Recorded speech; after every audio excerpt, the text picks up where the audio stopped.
So you want to win $1 million. Who doesn't, right? Everyone has fun thinking about how they would spend all that money. If I won $1 million, I would take a vacation around the world. If I won $1 million, I would feed hungry children in Africa.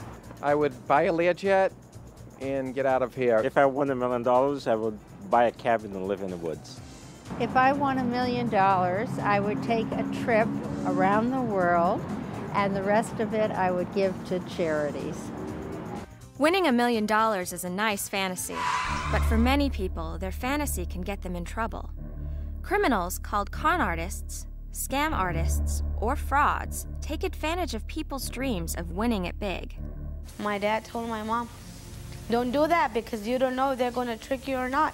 Scam artists tried to trick Maria Alon's mother out of thousands of dollars. These criminals told Maria's mother that she had won part of $1 million jackpot, but they said since she was not a U.S. citizen, she was not allowed to claim the prize.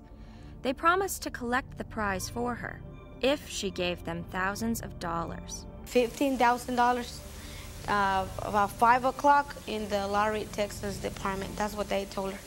And my mom said, okay, I'll be there at that time. Police at the Dallas Lotto Claims Office say that dozens of people have been tricked out of their money in this latest fraud. Fraud is a common crime. Hoping to win millions, people make poor decisions and lose their money. But people who really do win millions can make poor decisions too. Bob Kenny works for an organization called More Than Money. More Than Money helps people who come into large amounts of money make good decisions about how to manage their unexpected wealth. What's really important to me? My family, the health of my family, the education of my family, the long-term care of my family. These are the things that are important to me. These are the things I'm going to use my money to get in the world.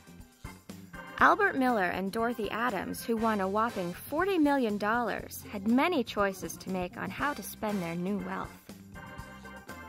I was finally able to afford some health insurance. And you didn't have it before this? No, I didn't, and I worked every day of my adult life. That's a great decision, buying health insurance. He knows his health is important to him, his family's health is important to him, he knows his family is important to him, he knows he's important to his family.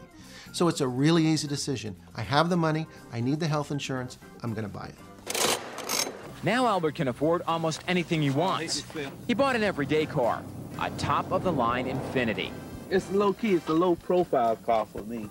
His other new one is not. It's a special edition Rolls-Royce. There are fewer than 24 like this in the world, with a cognac bar, a 12-cylinder engine, and one smooth ride. You fly a Rolls, you don't drive a Rolls, so, you just fly along. He decided to buy one car that was practical, that he could use every day. And then he decided to buy another car that he knows is not practical, that's been a fantasy of his, it's something that in some ways he's always wanted. And having a little fun with the money while he's trying to make these decisions is a perfectly normal thing to do. Last time we talked, you were talking diamonds. What happened? Well, I got diamonds. Big ones, 11 carats in all. I think that was a very sweet thing to do. He had his fantasies, she had hers, and having diamonds is something that she always wanted. A few weeks after the big win, the couple closed their restaurant called Bentley's. Now they have more time to travel, golf, and play on the boat Albert just bought. Still, a lot's the same. They live in the same house, in the same neighborhood where they both grew up.